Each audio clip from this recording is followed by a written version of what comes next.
आज ही डाउनलोड करें Skymet mobile app, पूछे मौसम का हाल अपनी पसंदीदा भाषा में और रहे बाकियों से एक कदम आगे। नमस्ते दोस्तों, 20 नवंबर के वीडियो में आप सभी का स्वागत है। मेरा नाम महेश पलावत है और अभी जो वेदर सिस्टम बने हुए हैं उस पर बात करेंगे। साइक्लोन सेनियार बनने वाला है ऐसा लग रहा है, तो उसके ऊपर भी बात करेंगे।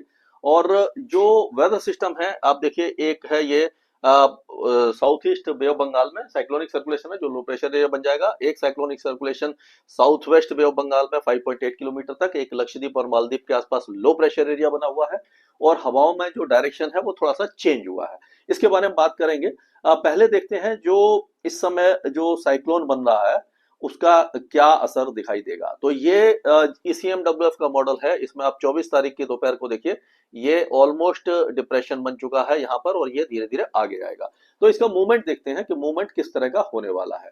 तो थोड़ा सा और बड़ा करते हैं। तो ये देखिए, तो ये जो इसका मूवमेंट है यहाँ पर आप देखिए कि 25 तारीख होते होते ये आगे बढ़ रहा है और उसके बाद 26 तारीख होते होते ये और आगे बढ़ रहा है, इस जगह पर जा रहा है।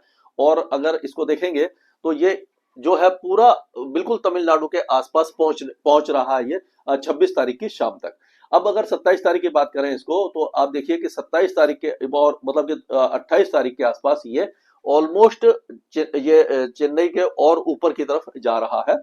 और इसका मूवमेंट आप देखिए, तो अब देखिए ये इसने लैंडफॉल इसका जो दिखाई दे रहा है वो आपको 28 तारीख की शाम को दिखाई देगा और वो भी जो आंध्र प्रदेश के तट पर ये दिखाई दे रहा है। तो ये इसमें इतने चेंजेस हैं। ये है मतलब ECMWF का मॉडल।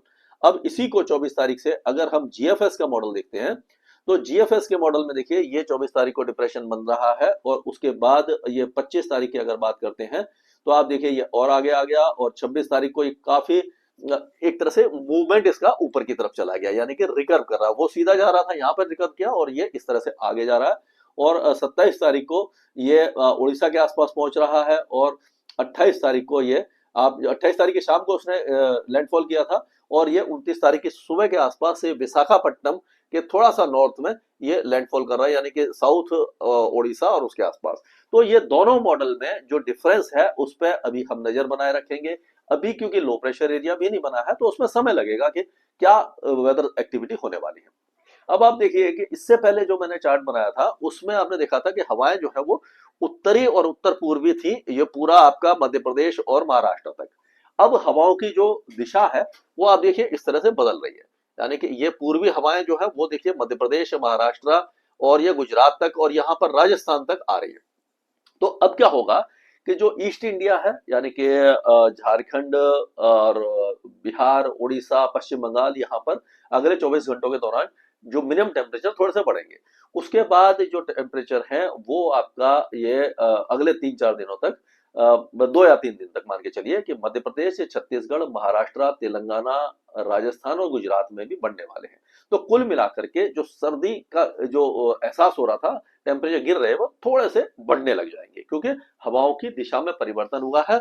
और हवा जो घूम रही है तो दिल्ली NCR के आसपास हवा काफी ज्यादा कमजोर हो चुकी है। और जब हवा कमजोर हो जाती है तो क्या होता है कि जो पॉल्यूटेंट्स हैं वो डिस्पर्स नहीं हो पाते, हट नहीं पाते। तो आप देखिए 400, 300, 400 और 500 के आसपास एक्यूआई इंडेक्स दिल्ली NCR का बना हुआ है, यानी अभी भी जहरीली हवा में हम लोग सब सांस यहाँ पर ले रहे हैं। अगर मिनिमम टेम्परेचर की बात करें तो मिनिमम टेम्परेचर में भी थोड़ी सी वृद्धि हुई है। दिल्ली में जो 8.7 तक आ गया था वो भी बढ़ गया है, 11 पॉइंट कुछ आ गया है।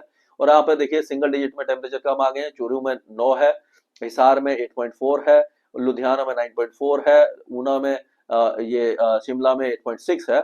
और उसी तरह से अब यहाँ पर देखें तो नौगांव में 8.3 है और यहाँ पर उमरिया में 9 है, नरसिंहपुर में 8.8 है, 7.6 पचमढ़ी में है, आपका भोपाल में 9.2 है और उसी तरह से आप देखें उदयपुर में 9.2 है और नलिया में 11 है, राजकोट में 13 है। और यहाँ पर अगर देखें महाराष्ट्र में संभाजी नगर में 9.4 है और जेओर में 8 डिग्री है। तो यानी कि अभी भी सिंगल डिजिट में टेम्परेचर है, लेकिन बहुत ज्यादा उनमें वो मतलब कि गिरावट नहीं दिखाई दे रही है और टेम्परेचर थोड़े से देखा जाए तो थोड़े से बढ़ रहे हैं। यानी सर्दी में जो आगे बढ़ रही थी उसमें कुछ ब्रेक लग गया है। अब जो बादलों की स्थिति है वो विंडी टीवी के थ्रू आप देख सकते हो कि यहाँ पर बादलों की स्थिति कुछ इस तरह से दिखाई दे रही है। ये यहाँ पर थाईलैंड वगैरह के आसपास बहुत ज्यादा घने बादल है, तेज बारिश हो रही है। ये जो लो प्रेशर एरिया बन के अंडमान में जाएगा तो अंडमान में आज और कल भारी बारिश होगी।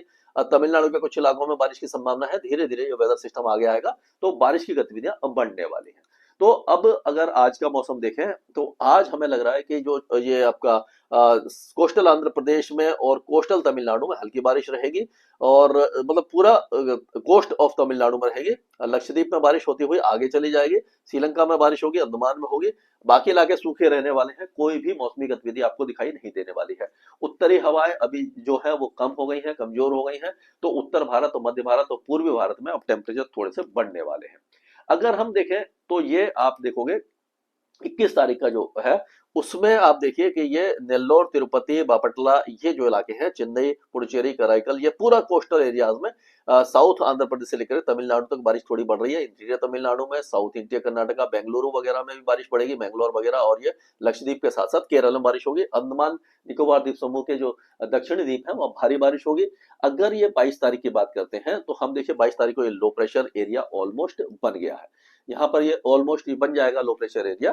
तो ये आप कह सकते हो कि यहाँ पर ये लो प्रेशर एरिया बन जाएगा और उसके बाद कुछ मॉडल यहाँ पर दिखा रहे हैं और कुछ मॉडल यहाँ पर दिखा रहे हैं। तो ये अब देखने वाली बात है, अब इस पर नजर रखे रहेंगे।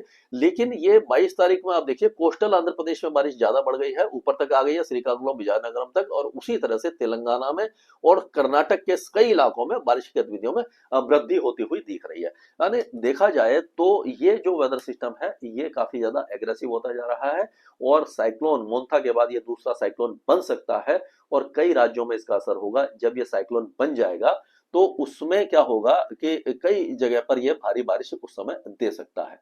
तो अगर यहाँ पर देखें तो ये देखिए यहाँ पर आगे बढ़ेगा और ये इस तरह से आगे बढ़ रहा है और फिर ये मतलब इसमें जो मॉडल है वो यही दिखा रहे हैं कि कुछ ये दक्षिणी आंध्र प्रदेश में ले जा रहे हैं, कुछ उत्तरी आंध्र प्रदेश में ले जा रहे हैं। लेकिन ये हम कह सकते हैं कि उड़ीसा के जो ज्यादातर इलाके हैं सुरक्षित रहेंगे। दक्षिणी उड़ीसा में जो बारिश की गतिविधियां काफी ज्यादा रह सकती हैं। लेकिन यह है कि हल्की से मध्यम बारिश कई इलाकों में रहेगी। महाराष्ट्र तक बारिश की संभावना हमें बनती हुई दिखाई दे रही है। तो इसके आगे जो भी अपडेट होगा मैं लगातार आपके साथ साझा करता रहूंगा स्काईमेट वेदर में। अभी के लिए इतना ही।